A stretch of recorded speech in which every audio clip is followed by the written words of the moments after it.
Sometimes, people around us make life feel like walking through a storm alone. You're kidding. Disgusting. But no matter how dark the night, morning always comes. Sakura woke up, haunted by past memories, but the sunny morning wasn't bright for everyone. Sakura admired strength and looked down on the weak. A girl named Kotoha was being bullied by Yukinari and his gang. She wanted to smash eggs on his head, but knew it would be a waste. You're not worth it. As she tried to leave, Yukinari grabbed her hand. Let go! Our two shaded guys appeared, and Yukinari tried to mock him. Stay out of my way! But Sakura's punch was a stormbreaker. A fight broke out, and Sakura was a whirlwind of power. He told Yukinari to remember his name and tell the other tough guys their new leader was here. Kotoha watched, amazed. Sakura, new at Furin High School, was leaving when Kotoha stopped him to thank him and offered breakfast. He refused but ended up enjoying the delicious meal she served. She asked if he was new and if she found him strange. She said no, explaining the gang always caused trouble, and Sakura was a big help. Sakura found it strange since no one liked talking to him before, but Kotoha spoke to him like he was normal. When he tasted the food, it was like tasting sunshine. Can you order takeout from this place? I think you mean takeout? No, you can't. Yep, it's not like I wanted to or anything. She asked if he was wearing contacts or if his hair was naturally like that. He said it was his real look. She praised his appearance, and he told her about his tough past, joining Furin to become the strongest. Every day at Furin was a battle to be the top, and he wanted to fight. She listened and asked if he was excited about his first day at school since he wore the uniform. He said he wore it because he had nothing else. An old man praised her cooking and almost left his bag, but Sakura stopped him and returned it. Sakura looked at the candies Kotoha gave him. He told them how, once, he tried to return a wallet but the owner called him a thief. Kotoha told him he'd never become the top dog alone and needed a team. Never gonna happen. This hit a sore spot as he realized he was like a lone wolf. The town was scared of bad guys. As Sakura was leaving, Yukinari blocked his way and started bullying him again. Pathetic little Furin punk. Sakura got angry because he hated how others saw him. He punched Yukinari, letting out his frustration like a storm. He was winning the fight when Kotoha heard the noise and came out. Yukinari grabbed her and blackmailed Sakura, but Sakura heroically kicked him and saved Kotoha.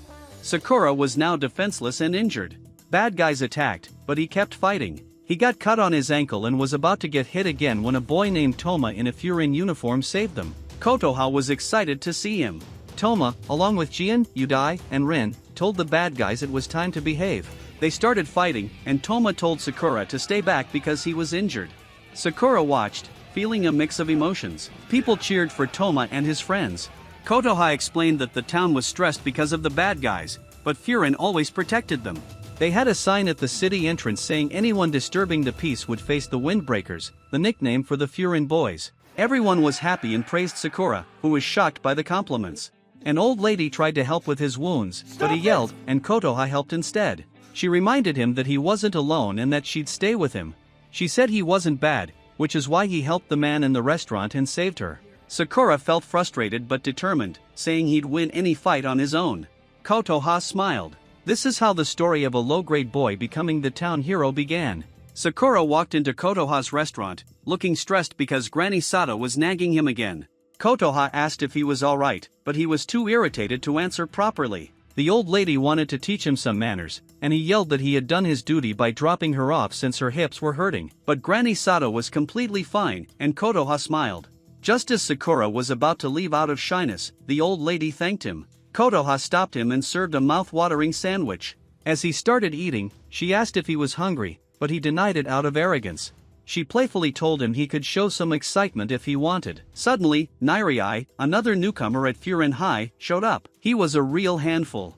He asked Sakura about his new look in the Furin uniform, and Sakura pointed out his tag. Nairai struggled to pull it off and finally succeeded. He then stared at Sakura and made fun of his weird look. Sakura asked if he had a problem with that, but Nairai just laughed. Kotoha also laughed at Sakura.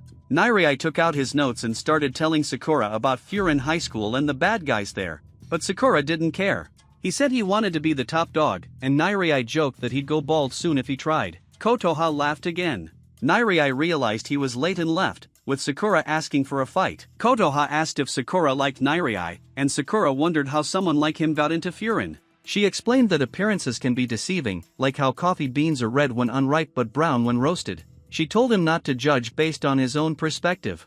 After thinking it over, Sakura asked if Nairai could fight, and Kotoha was disappointed he only cared about that. As Sakura was leaving, a shopkeeper offered him some bread as thanks for helping yesterday, but he refused, saying he was full. They packed him some bread anyway, and as he walked through town, he was shy and stressed by all the attention. Suddenly, a girl stopped him and asked for his help. Nairai was fighting some bad guys and was in bad shape. He wanted to show his bravery but ended up getting more beatings. The bad guy was about to land a serious punch when Sakura made a dramatic entrance. With swift moves, he taught the bullies a lesson. Nairai was shocked by how quickly it all happened. As Sakura was leaving, Nairai thanked him, but Sakura had no soft corner. Nairai admitted he had been bullied at school but was inspired by a Furin boy who saved him, which made him want to be like him. Sakura told him not to cry because it was weak. The girl thanked Sakura, and Nairai stopped him to ask stupid questions about his height, weight, and shoe size. Nairai started measuring his feet, and Sakura asked why. Nairai said he admired him and wanted to be like him. He told Sakura he'd show him around and started following him, saying they needed to hurry. Sakura was more focused on his bread. They headed to school, and Nairai was excited to find they were in the same class. He was happy but suddenly stressed, telling Sakura to behave because there were strong guys in the class. Sakura was ready for anything. A boy named Suwa approached them, and Nairai got excited, behaving weirdly. Suwa answered his questions and then moved to Sakura. He complimented Sakura for helping people yesterday, and everyone started gathering around. Sakura blushed from the attention. He declared he was there to get the top spot, and everyone paid attention. Suddenly, someone dropped a bench towards them, and Suwa saved Nairai. It was Kyotaro, and a fight began between Sakura and Kyotaro. Everyone was watching as Sakura and Kyotaro faced off. Just as Kyotaro was about to punch Sakura, he dodged it gracefully. Suwa was amazed, and a boy suggested stopping them, but Suwa refused. Kyotaro's kick shocked everyone as the fight got intense. Suddenly, someone turned on the mic. It was Hajime, the top guy. Everyone stopped and paid attention to him, which surprised Sakura since no one had paid him any attention before. Hajime encouraged them to enjoy their youth and visit the beach this summer. Nairai was stressed, and Kyotaro, who was loyal to Hajime, asked if he had any problems with him. Hajime told them to be friends and protect their town. Everyone agreed, and Sakura was surprised. The speech ended, and Suwa made Sakura and Kyotaro shake hands because Hajime ordered them to be friends. Kyotaro raised his hand, they shook, and everyone was happy. The boys started playing with Sakura, and he enjoyed it because things had changed since he arrived. Suddenly, someone asked them to go outside and paint a wall, which frustrated Sakura. 30 minutes earlier, they met Toma and his team. While talking, Sakura mentioned meeting Toma the day before when Kotoha was in danger. Toma took him aside and warned him not to mention her name unless he wanted a stomach ache. Nairai explained Toma's position in Furin. He was one of the top 4 leaders. Sakura joined their team, and they walked around town. Toma told them Hajime wanted Kyotaro and Sakura to stay apart because they were still mad at each other. Sakura asked why they were just walking, and Toma said they were discipline makers, so they had to behave and help people.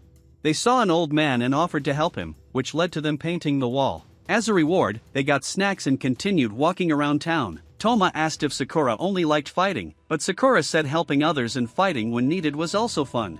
They ended up at an underpass, and Nairai got stressed when Sakura called a sign ugly. It was the sign of the Lion's Head Gang, who believed in power above all. Sakura thought he might find adventure there. Suddenly, they saw a student being chased by the lion's heads. He fell, but Kyotaro and Sakura saved him. One of the lion's heads, Arima, was in bad shape, and Minoru was angry. Suddenly, Joe, another member, arrived. He started beating his own man, saying weak companions were a pain. Toma tried to stop him, but Joe took the jacket from his friend. Sakura was disappointed that the team couldn't live up to his fantasies. Joe noticed him and said he'd remember his face and fight him later. Everyone was frustrated, and Toma told them to go back to school and report everything to Hajime. They went to the top of the school, an incredible place where Hajime was watering plants. Sakura found him childish. Toma tried to explain the problem to Hajime, who was more interested in talking about his crops. This frustrated Sakura, who asked if Hajime was really the powerful leader he'd heard about. Kyotaro insisted that Hajime was not just Hajime but Master Hajime to him. When Hajime finally noticed them, he continued chatting about his plants, stressing Sasuke and irritating Sakura. Suddenly, Sakura realized this was the same guy who had spoken on the microphone earlier, prompting Sasuke to rush forward and confess what had happened. Sasuke admitted he'd been chasing a shoplifter and accidentally ventured into Lion's Head territory, sparking a conflict between Furin and the Lion's Head gang. He apologized, but Hajime reassured him, saying to leave the matter to his big bro. Sasuke was shocked, and Toma worried about the next fight. Nirei mentioned Sakura had started the fight, which made Sakura angry. He defended his actions, saying he couldn't stand by while they beat a weak person. Hajime patted his head, thanked him for saving a Furin student, and Sakura felt relaxed and inspired by Hajime's kindness. Kyotaro was jealous, and then Toma received a stressful call from Choji, the leader of Lion's Head, who wanted a fight. Everyone watched from the rooftop as Choji, with a devilish grin, called for a clean fight. Nirei worried, and Sakura got excited, thinking Choji might be stronger than Joe. As Hajime approached Choji, he ordered his team to stay back, leaving Sakura frustrated but unable to move. Hajime confronted Choji, confirming it was a one-on-one fight. Choji accused Furin of starting the trouble and challenged Hajime, who deflected his attack effortlessly. Choji revealed his true motive. He envied Hajime's joyful life and wanted to take over Furin. Just then, Joe and other Lion's Head members arrived, having not been informed by Choji. They intended to back him up. Sakura and his friends stepped forward, unwilling to let Hajime fight alone, which escalated the tension. With both sides staring each other down, a massive fight seemed inevitable. Yukinari and Minoru taunted Furin's boys, while Suo responded to the insults. Joe and Sakura squared off, setting the stage for multiple one-on-one battles. Seiko asked to fight Toma and was given permission. That night, they gathered at Kotoha's restaurant. Nirei was stressed while Kotoha served them food, reassuring them that Furin's boys were not weak. Sakura ate calmly, unconcerned, while Kyotaro was angry with Nirei for his earlier comments. They began arguing, but Hajime's arrival interrupted them. He chatted with Kotoha, prompting Sakura to ask if they were dating, but they both insisted they were like siblings. During the meal, Sakura spit out his food, leading Kyotaro to throw a chair in anger. Hajime intervened, and Toma scolded Sakura. They sat in tense silence, thinking about the Lions group. Hajime explained that the Lion's Head gang had changed under Choji's leadership. Sakura asked about the group, and Hajime said that fights were like conversations, with punches being the words used. As the restaurant closed, Sasuke tried to thank Sakura, who brushed it off, saying he did it for himself. Kotoha reassured him, saying he'd handle it. Sakura understood this was how Hajime operated. The next day, they went to the Lion's Head territory, feeling stronger. Choji and his team greeted them, ready for what was to come. Sakura moved here to join them. He saved a middle school student who was being pursued by a group of men. Because of Sakura's action, a chain reaction took place. Choji Tomiyama suggested a 5-on-5 team match. Sakura and the gang head over to their turf to begin a battle they can't afford to lose.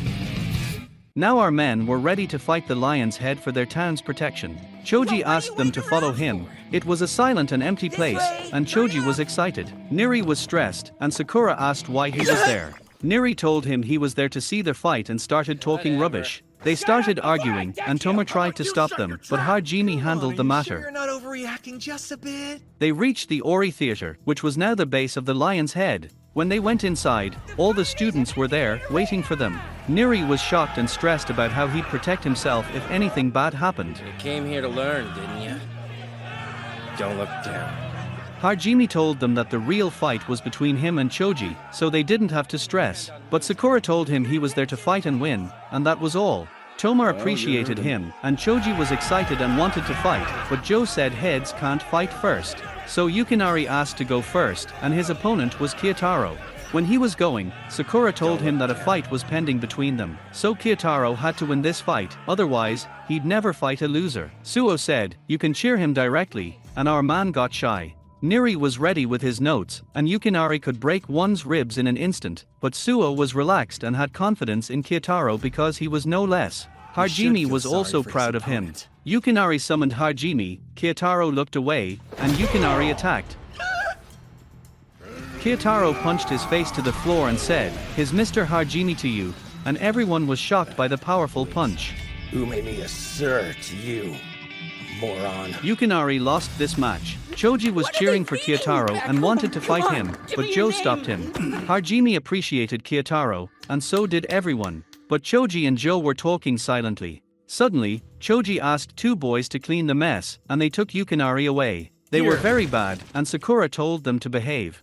They tried to fight Suo. Choji suddenly hated them and said he wasn't their opponent, and they ran away. Sakura wanted to go next, but Suo asked Minoru, and he was stressed. Now Minoru went to the stage, and Suo told Sakura that he didn't have to be worried because he'd win at any cost and would give his 100%. Sakura was a little angry and shy about him. Sakura asked about Suo's skills, but no one knew much. Even Hajime said he found Suo an elegant boy and didn't know more about him. Minoru was stressed and thought that he was always with Yukinari, and now he had lost this battle. Suo asked him a question about his power, and Minoru got angry and attacked him, but Suo dodged it gracefully, and everyone was shocked. Suo was pushing him for attacks, and Minoru didn't understand the mind game after that. But our man realized that Suo was playing with his opponent's mind, and this was his skill in battle. Suo was asking Minoru about being an adult, and this question was making Minoru more anxious, and he was attacking like a mad bull, which was weakening his attacks. Hajime and Toma were also talking about his fighting skills, and Minoru was lost now. Minoru looked around, got stressed, and attacked Suo, but it was useless. Suo told him that imagination matters a lot in a fight, and Joe declared this battle a failure too, and Minoru was helpless. Suo said imagination, being considerate, and making our imagination reality is what makes us mature and adults, and left the stage. A masterful comeback like that was vicious, and everyone complimented his style of fighting. Neri asked if it was kung fu, but Suo said it was something else his master taught him. Neri started writing this down while Suo talked with Sakura, and they started fighting. Suddenly, Minoru was taking Yukinari, who sat silently in fear. Yukinari woke up, and they both were guilty about their failure. Getting settled after a failure is more damaging than the failure itself. Joe asked for the next match, and Sako stood up, wanting to fight and got permission. He went to the stage, and Toma stood up, but Sakura wanted to be next. Toma told him that his opponent wasn't ready for a fight, so he sat silently. Everyone knew that Sako and Toma knew each other but didn't know the real story. Toma asked Sako why he wanted this fight. Joe cheered for Sako, and a worse battle was about to start. Toma appreciated Sako's appearance but said he'd win this match. An amazing battle started, and everyone was shocked to see Sako's fighting style. Sako wanted to prove Toma wrong, but nobody knew why. Sako was fighting impressively, even Joe was impressed. Everyone was cheering for him, and Choji was excited for the end of this battle. Toma was also attacking back, and Sako said he was the same as before, but Toma called him talkative and remembered the past. Sako got angry and started attacking like a madman. He kicked Toma, and everyone thought he was finished. Sakura shouted at Toma and said he had to win this battle, otherwise, everyone would look at them like nothing, and Toma would be the reason for that. Suo asked if he was trying to cheer him up, and our man got shy, but Hajime said Toma was not less. He might be stressed always, but he was the head of a group in Furin, so he'd fight. The other name of his group was the Combat Master. Toma stood up and punched Sako. He took his pill, and the fight began again after the interval. In school, when Toma was a kid, he saw Sako and some students bullying him. Sako was in a tight situation, and the boys had beaten him because he was the intelligent boy in the school. But Toma came and fought for him, and now Sako and Toma were fighting. They both were shockingly amazing. Sakura was relaxed, and Suo was teasing him. Choji was excited, but Sako was in a tight condition again. Sako thought about how Toma was still powerful when he was just wandering with such idle and waste boys. He remembered that Toma had raised his hand to him, and Sako cried and asked for his help in learning fighting skills. Toma started teaching him, and now he started following him everywhere. Sako liked being after him. When Toma graduated, he told him that he'd go to Furin, and Sako praised him, saying he'd be at the top there too. But Toma said he'd follow Hajime there, and Sako was sad. Toma told him to find a new way and a new destination and left him. It broke Sako. Since then, Sako started fighting powerful men, and Joe saw him. They offered him to be part of Lion's Head, and Sako joined this group to become more powerful. Now he attacked Toma, but Toma was more powerful. Sako said he couldn't lose to a guy who was happy to be under someone, and Toma apologized and attacked him. Sako was sad. He thought that he didn't want to lose Toma, even if he wanted to work under someone, because Toma was like a brother to him. He was happy to be with him under any condition because he wanted to follow him everywhere. Now he had lost the battle against him. Everyone was shocked, and Joe asked to clean the mess. But Toma took Sako and placed him carefully. Joe said he didn't have to do so and tried to take off his shirt, but Toma stopped him and said he had to fight first, then Joe could do whatever he wanted to do. When Joe tried to ask him, Toma said he was talking to himself and went to his seat. Everyone praised him, and so did Hajime. Toma asked if he could talk about Sako, but Hajime said when he'd feel like it, he'd hear him, and that was kind of Hajime. It was raining, and Joe was going somewhere when he was suddenly summoned back to reality. Now it was his turn to fight, and Choji was calling him. Sakura got a devilish smile and went to the stage. All the members wished him luck, and Hajime told him to have a long conversation because fights are conversations, and punches are words. Sakura was empowered because he had promised to win with Sasuke. Now Joe came to the stage, and they had a bit of conversation. Joe was full of attitude, and the battle began. Joe was fast, and his attacks were swift. Toma thought that Joe was way more powerful than others. Sakura said he was fast, but Joe replied he hadn't shown his full speed yet. Joe's attacks were super fast, and our man was only dodging them. Hajime noted that the other opponents were not that powerful, and our boys looked at him for a second. Now Sakura finally attacked Joe, surprising him. Joe said he was enjoying it and tried to kick him, but Sakura moved quickly. Sakura attacked again, but Joe grabbed him and punched his face into the floor. Sakura wasn't moving, so Joe thought he was done and started bullying him, saying he only lasted a few minutes. But that wasn't the end. Sakura punched him, but Joe dodged it. Sakura got anxious and declared he wasn't weak, calling Lion's Head's beliefs rubbish and useless praise. He remembered his past, became super powerful, and shocked everyone by attacking Joe. Joe got angry and said everyone there was dreaming big and that power was everything. He kicked Sakura's face, but Sakura was still trying to make him understand his point of view. Joe kicked him again. Sakura said it's no power to chase after the weak and bully them. Joe didn't believe him at first but suddenly stopped his leg and left the stage. Everyone was surprised. Joe went to Yukinari and Minoru, asked them what happened, and started punching them, making them a pulp when they told him the reality. He took off their jackets, and Choji told him to fight. Joe came back to the stage. In the past, Joe fought with the students of Lion's Head and beat them. He was young and very strong. Choji came and asked him to join their group. Choji was very excited and had a smiley face. Joe focused on him, and Choji pushed him to join, which Joe agreed to. They started going on the path of life together, and they were doing great. Joe was happy to be with Choji. One day, Choji told him that being strong meant having the power of freedom. The more powerful you are, the freer you would be. Joe also thought the same, and everyone was happy to have them. They always fought for their group. Choji was a joy for them. Joe wasn't an extrovert, but because of Choji, Joe was able to stand in groups and talk with others. Joe always wanted everything to be like that, but the need for time always changes and destroys everything. One rainy day, Choji was sitting on top, and Joe tried to talk with him. Choji said being the head of the group wasn't exciting and joyful now for him. He was bored, which stressed Joe. Suddenly, some boys came and said the Zinc group attacked a boy and needed their help. But Choji jumped, kicked the boy, and said how dare he return beaten. He had no right to belong to Lion's Head and removed the jacket. Joe was frustrated because he knew Choji was wrong. He tried to talk, but Choji said he was the leader and if Joe had issues, he could leave. Joe was silent. He walked to him and said Choji didn't have to be bad. Joe would remove the jackets for him, but Choji had to smile like before so no one hated him. That's why Joe was like that, and he made himself that hard for Choji. Now he was fighting, and Sakura said Joe wasn't giving his 100% and he had to focus.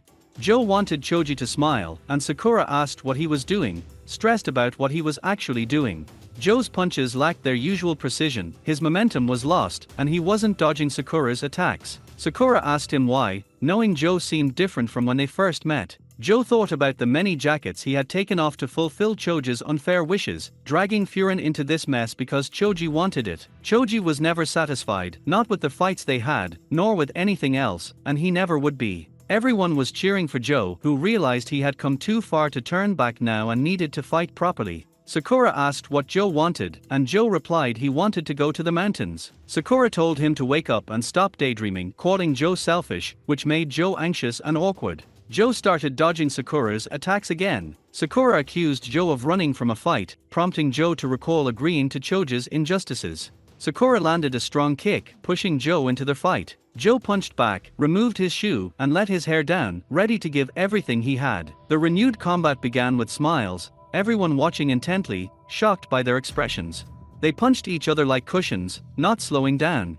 Furin's boys were inspired by Sakura, and even Hajime was surprised. Sakura, puzzled by his enjoyment of fighting Joe despite Joe's awful actions, continued to exchange blows. Joe, also bewildered by his enjoyment, didn't know why they both kicked and fell, laughing like sore losers. They decided to finish it, stepping up to punch each other. Joe realized this was what he needed to do with Choji to relax and free him, but he opened his fist and let Sakura punch him, saying he gave up. Everyone was shocked. Sakura shouted it wasn't fair, and Choji, excited, claimed it was his turn. Joe tried to touch Choji, but Choji kicked him. Sakura, furious, was about to punch Choji, but Hajime stopped him. Sakura told Hajime to leave, but Hajime praised Joe and called it a tie. Joe left, and Sakura also stepped down from the stage. Neri grabbed him, and Toma praised his efforts and punches, acknowledging the great job he had done. Hajime asked Choji if he felt anything from the last battle, but Choji said no. Hajime called it bad, and Choji,